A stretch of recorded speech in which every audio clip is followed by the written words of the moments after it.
Former New York Governor Andrew Cuomo is now considering a political comeback. The Wall Street Journal is reporting he is ready to run against New York Attorney General Letitia James this year. That's after her investigation found he sexually harassed 11 women, causing his abrupt resignation. Cuomo's mother, Matilda, also reportedly removed from the advisory board of the New York State Mentorship Program. Her name was taken off the website. She founded this with her late husband, Mario Cuomo. Dagen, McDowell, a lot of headlines about the Cuomos. Your reaction?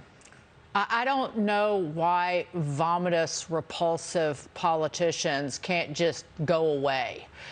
Just think of all of the family members who survived their elderly husbands or wives or grandfathers and grandmothers who died because of Andy Cuomo's nursing home order in New York that sent COVID-positive patients back into nursing homes. The fact he covered up all of that information in order to get a $5 million book deal, or the women who were harassed by him, allegedly, he says, but I'll quote Letitia James, the Attorney General's spokeswoman, who said, Mr. Cuomo's relentless attacks on these brave women will not mask the truth. He is a serial sexual harasser. That's according to Letitia James' spokeswoman. Where is he going to go to chit-chat? There was a report that he and his equally odious brother, Chris Cuomo, are going to do a podcast. Well, Chris Cuomo doesn't even have a TV gig anymore because of him, because Chris was trying to dig up dirt to discredit the very women who were accusing his bro of sexual harassment.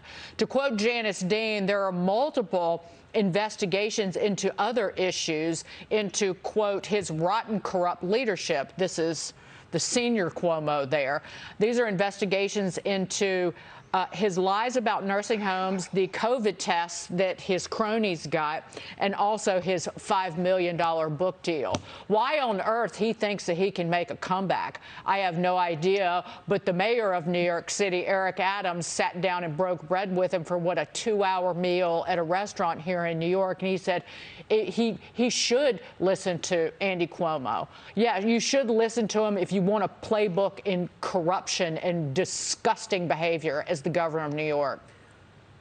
Well, I mean, how would he do against Letitia James, Tammy? Do you think he even has a shot to compete against Letitia James for his old job, the AG?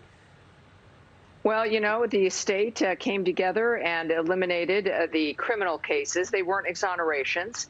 But, you know, he seems convinced that he can. He met with Eric Adams. And this podcast thing, of course, is amusing. I don't know what they're going to title it.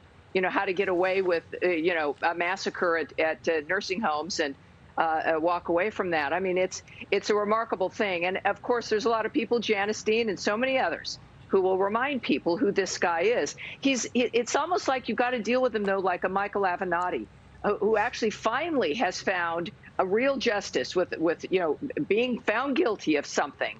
That's what people in some ways have to see. But these kinds of people leading this kind of corruption, he's actually gotten away with it.